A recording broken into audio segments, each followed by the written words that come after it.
মনি, তুমি শুনতে চাও? কনসার্ট কিন্তু শুরু হয়ে গেছে। তুমি একটু বোঝার চেষ্টা করো মনি। আমি যদি না যাই তাহলে পরে কিন্তু রিয়াকশন শুরু হবি না। না হোক তোমার রিয়াকশন, আমি যা কইছি তাই। তুমি আর কোনোদিন ভিলেনের পার্ট করতে পারবা না।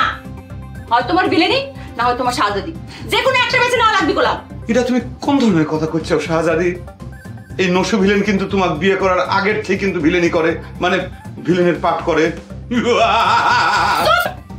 সেই জন্য তোমার সঙ্গে তোমার একটা ভিলেনি করিছো, আর এগুলো হতে দেওয়া যাবে না। তুমি আর ভিলেনি পাঠ করতে পারবে না।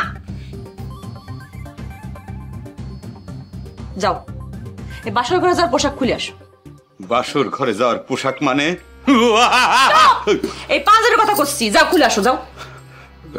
শাহজাদি, মনি, তুমি প্লিজ একটু বোঝার চেষ্টা করো। আমি যদি রিয়াকশনে না যাই তাহলে পরে মনে করো যে আমাদের মেলা ক্ষতি হয়ে যাবে, যাত্রার মেলা ক্ষতি হয়ে যাবে। সব ক্ষতি। যাও খুলে আসো প্লিজ, তুমি একটু বোঝার চেষ্টা করো। কথা কানে যাচ্ছে না, যাও খুলে আসো। যাও, হয় বিলেনি নয়তো কিন্তু শাহজাদি।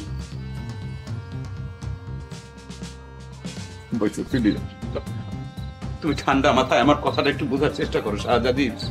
তুমি কি আমার বিপদটা বুঝতে পারতে চাও না? তুমি স্ত্রী হয় আমাকে এই সাহায্যটুকু করবে না? কও না, কোনো কথা না। তুমি পাঞ্জাবি খোলো, এখনই খোলো।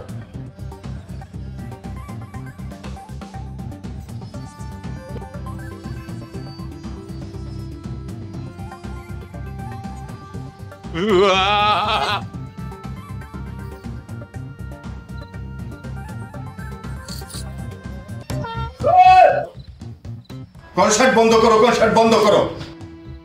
খামোখা খামোখা কনসার্ট বাজিয়ে দম নষ্ট করে কোনো লাভ হবে না, লাভ হবে না। কই সাত্তার ভাই, তোমার ভিলেন কোথায়? আমি নায়ক সন্ধ্যা থেকে এসে বসে আছি, আর তোমার ভিলেনের কোনো খবর নেই। এ তো দেখতেছি নায়কের চেয়ে ভিলেনের কদর বেশি হয়ে গেল। বুঝতেছি না, এই নসু চ্যাংড়াটা বিয়ের পর থেকে সমস্যা করতেছে। মনে হচ্ছে গান বাজনা সব বাদই দিয়ে দেয়া লাগবে। নসু নসু তো সেটাই চাচ্ছে দাদা, যে পালাটা বন্ধ হয়ে যাক। ও কি ভেবেছে যে ওকে ছাড়া পালা হবে না? আমি তো আগেই বলেছি দাদা, ওকে বাদ দিয়ে দাও, বাদ দিয়ে দাও, বাদ দিয়ে দাও। শুনো দাদা, এরকম একটা নায়ক তৈরি হতে না অনেক সময় লাগে, অনেক কাঠখড় পোহাতে হয়। কিন্তু একটা ভিলেন ওয়ান টুর ব্যাপার, যে কোনো সময় তুমি বানিয়ে ফেলতে পারবে। কথাটা যত সহজে কয়া দিল, কামরা তত সোজা না। নসুর মতো ভিলেন পাওয়া নায়ক পাওয়ার চাইতে কঠিন। আজ রিহার্সাল থাক, কাল সকালে আমি নসুর সাথে কথা কয়ে দেখি। খামাকা খামাকা আমি তালি পয়সা খরচ করে দাড়ি মুখ শেভ করে আসলাম কে? তো শেভ করে রিহার্সালে আসবে আর কি ডাক হইছে? আরে মিনসে, কি কইস তুই? দাড়ি মুখ নিয়ে কি নায়িকা রিহার্সাল হয়? একটা ফিলিংস এর ব্যাপার আছে না? সাত্তার ভাই, আমি কি ভুল কথা কইছি? না, তোরা সকলেই সঠিক কথা করছো। শোনে, কাল যদি রিহার্সাল হয় তাহলে আবার শেভ করে আসিস, টাকা আমি দেবো। এখন ক্যান্সেল করিস না, যা। আচ্ছা, এই তোমরা তোমাদের এই রিহার্সালটা করো। সাত্তার ভাই, তোমরা এখানে তাহলে থাকো, আমি গেলাম।